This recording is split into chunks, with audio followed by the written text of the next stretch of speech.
नमस्कार मैत्रिणींनो, मी पूजा तुम्हा सर्वांचं स्वागत करते पूजा स्पेशल रेसिपीजमध्ये, जिथे मिळतात झटपट, सोप्या आणि टेस्टी रेसिपीज। तर आज आपण बघणार आहोत मस्त खुसखुशीत असा आलू पराठा।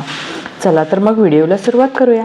पण त्यापूर्वी अजूनही जर तुम्ही माझ्या चॅनलवर नवीन असाल तर प्लीज माझं चॅनल सबस्क्राईब करा, सोबतच बेल आयकॉनवरही क्लिक करा, जेणेकरून जेव्हाही मी नवीन व्हिडिओ अपलोड करेन तेव्हा तुम्हाला त्याची नोटिफिकेशन मिळून जाईल। तर आलू पराठा बनवण्यासाठी मी सुरुवातीला इथे अर्धा चमचा काळी मिरी आणि 1 चमचा जिरं घेतलेलं आहे, सोबतच 1 चमचा मी धने घेतलेत आणि ते मी अशा प्रकारे जाडसर कुटून घेते। जास्त बारीक कुटायची गरज नाही, तुम्ही मिक्सरवर जरी हे बारीक केलं तरी थोडीशी अशी भरड राहू दे।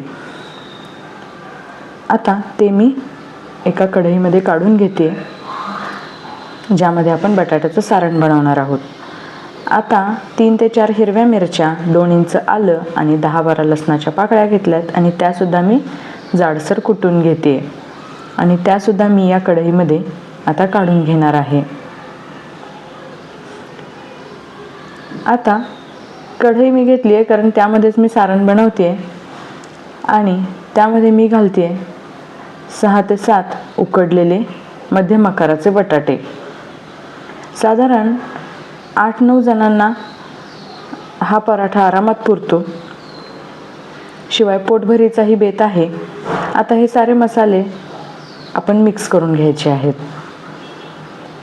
हे व्यवस्थित मिक्स झालेलं आहे। आता मी घालते चवीनुसार मीठ, अर्धा चमचा लाल तिखट, 1 चमचा गरम मसाला आणि अगदी थोडासा चाट मसाला, सोबतच मी घालते यामध्ये देठासहित बारीक चिरलेली कोथिंबीर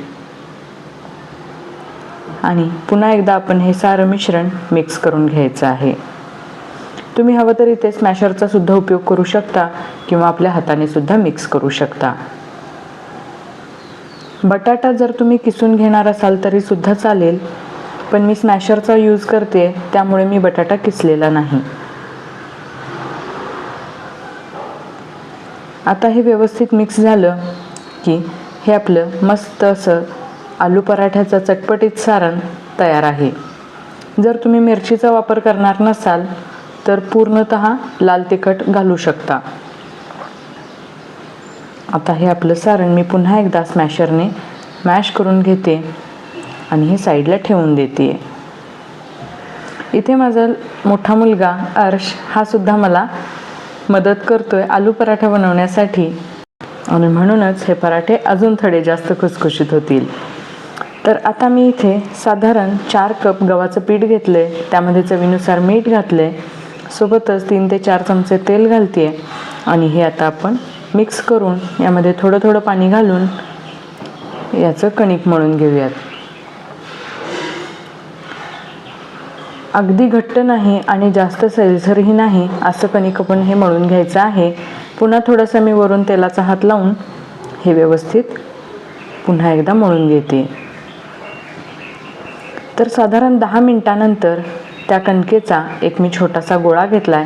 आपलं कणिक खूप छान भिजलेलं आहे आणि त्याची पारी करून त्यामध्ये मी साधारण 2 चमचे हे मिश्रण ठेवले आणि आता त्याचा व्यवस्थित आपण गोल पॅक करून घेऊया आणि हा गोळा पिठामध्ये बुडवून आपण छान लाटून घेऊ। अगदी सारण हे कडेपर्यंत व्यवस्थित गेलेलं आहे।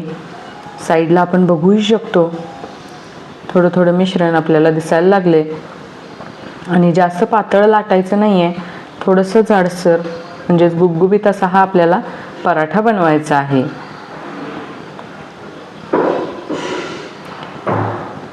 आता मी तवा गरम करण्यासाठी ठेवलाय आणि आपण त्यावर थोडंसं तेल टाकून हा पराठा दोन्ही बाजूंनी छान खरपूस रंगावर भाजून घ्यायचा आहे। अतिशय चविष्ट आणि पटकन बनणारा असा हा आलू पराठा तुम्ही एकदा नक्की ट्राय करून बघा। दोन्ही बाजूंनी छान मी तेल लावून भाजून घेते। तुम्ही हवं तर तुपाचा सुद्धा उपयोग करू शकता किंवा बटर सुद्धा वापरू शकता। अगदी परतताना सुद्धा आपल्याला दिसतंय खूपच छान आणि खुसखुशीत मऊसूत असा हा पराठा झालेला आहे आणि दोन्ही बाजूंनी छान भाजल्यानंतर मी हा पराठा काढून घेते आणि पुन्हा दुसरा पराठासुद्धा अशाच पद्धतीने इथे भाजून घेते आहे. तुम्ही हा पराठा मुलांच्या टिफिनला सुद्धा देऊ शकता किंवा कोणी पाहुणे वगैरे आले तर पटकन बनणारा असा हा पदार्थ आहे. त्यामुळे भाजीचा वगैरे तामझाम न करता पटकन असा हा बनून जातो.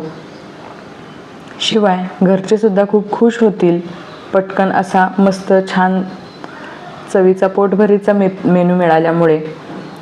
तर हा एकदा तुम्ही नक्की ट्राय करा. मस्तपैकी दही किंवा ग्रीन चटणीसोबत सर्व करा आणि मला कमेंट करून नक्की कळवा ही रेसिपी तुम्हाला कशी वाटली ते. अतिशय मऊसूत असा हा पराठा बनलेला आहे. तर मैत्रिणींनो, अशाच मस्त आणि चमचमीत रेसिपीजसाठी पूजा स्पेशल रेसिपीजला सबस्क्राईब करा. पुन्हा भेटू अशाच एका नवीन व्हिडिओसोबत. तोपर्यंत बाय. व्हिडिओ पूर्ण पाहिल्याबद्दल धन्यवाद.